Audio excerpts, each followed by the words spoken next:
Hi, beautiful people. I wanted to make a video to reply to two students today who sent me questions about factoring. One gave me this specific problem to solve. So we'll take a look at some examples like that. I'm glad I got these questions in part because factoring is one of the most important parts of Algebra 1. In Algebra 1, of course, you learn to factor so that you could factor and then solve quadratics. In Algebra 2, you'll need factoring to factor and solve not just quadratics, but all kinds of functions. So it's good that we're focusing on how to do this now so that we make sure we take it with us on to future math classes. So I won't answer this exact question because I kind of want to leave that up to you guys, but we will take a look at it first and then we'll do some example questions together. So the first thing when you're looking at a quadratic equation is you want to see, these are always going to be written ax squared plus or minus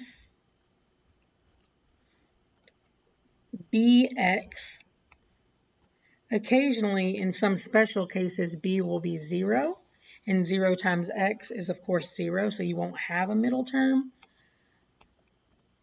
But then usually you'll have a first, second, and third term, and this last term is a constant, which we call c. Sorry, that's a little bit squished up. So the first thing you do when you're trying to factor a quadratic is you look first, what is a? Next, you look and find what value is b. And then finally, what value is c, a constant? Now you'll notice that a and b aren't constants. They're numbers, they're coefficients, whereas c is a constant. Here, there doesn't seem to be a number in front of x squared, but of course we know that that's just because mathematicians are lazy. There's actually a 1 right there. So that means that the a term is actually 1. I'll write it like that so it's clearly not an I or something. Then we notice that the b term is a positive 5. And again, it's important to note, I should have done that here, whether these numbers and values are positive or negative. This, of course, is a negative 50. So that means our constant is a negative, oh, I meant to use green, is a negative 50.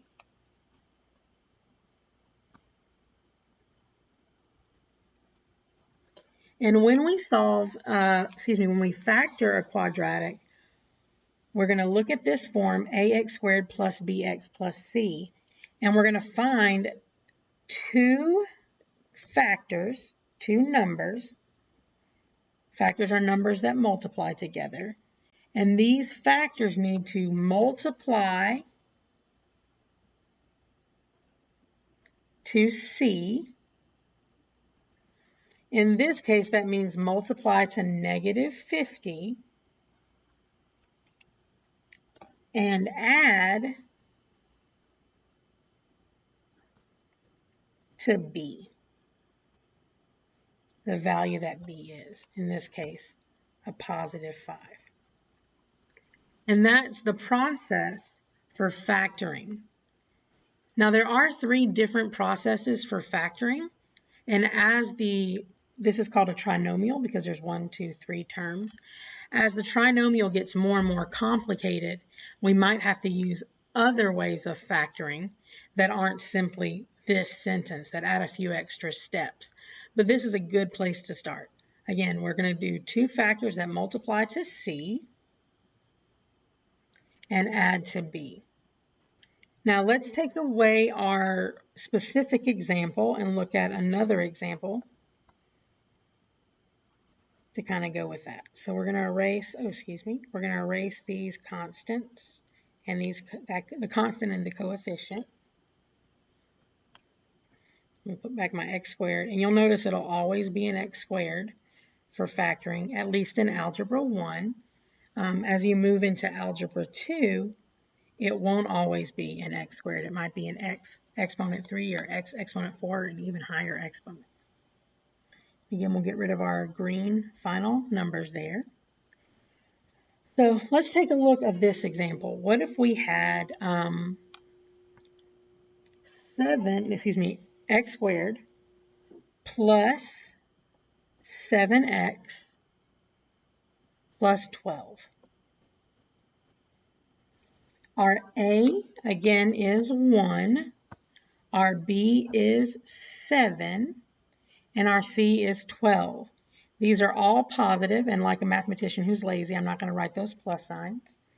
So here we're going to find two factors that, I should have the word that there, so sorry, that multiply to c and add to b. Our c here is a 12, and our b here is a 7. Now you'll remember from the unit we had together before school went to digital is a method we called Big X. Is that ringing a bell? Big X? And of course, you can look back at the notes either that you have at home in your binder or on the class calendar. On the class calendar, this is day, let me double check. This is day 36, okay, day 36, if you want to see more examples. So we're always going to put what we're multiplying up here, and we're multiplying to c, we're multiplying to 12. And we're going to add to this bottom number, we're adding to 7. And we're going to start by writing down all the factors of 12. And we're going to put the smallest factors on the left side. So we know that 1 times 12 multiplies to 12. 2 also is a factor of 12, 2 times 6. And again, a factor is a number that multiplies or that can divide. A factor is a number that can divide this without a decimal. All right, so is 3 a factor? 12 divided by 3 is 4, so 3 is a factor. Let's see about 5. If we put 12 divided by 5 in our calculator, we get a decimal. So that means 5 isn't a factor. So we won't put it in our list. Then we're going to have, our next one would be 4, but see how we already have 4 over here? That means we're done with our list. These are all of the factors that exist to multiply to 12. Now we're going to look at these factors and see which of these pairs, 1 and 12, the pair 2 and 6, the pair 3 and 4, which of these pairs will add up to 7? Well, this is positive, right? These are all positives. Positive 1 plus 12, that won't work, okay? That will be 13. 2 plus 6, that's 8. 3 plus 7, there we go. That's what we need. So, we now have our factors, and so we could rewrite this as x plus 3 and x plus 4.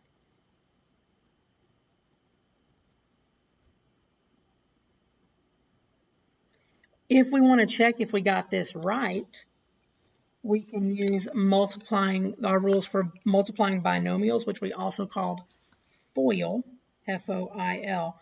First terms, x times x, we know that's x squared. Outer terms, the outside and the outside, that would be x times 4, which will give us a positive 4x.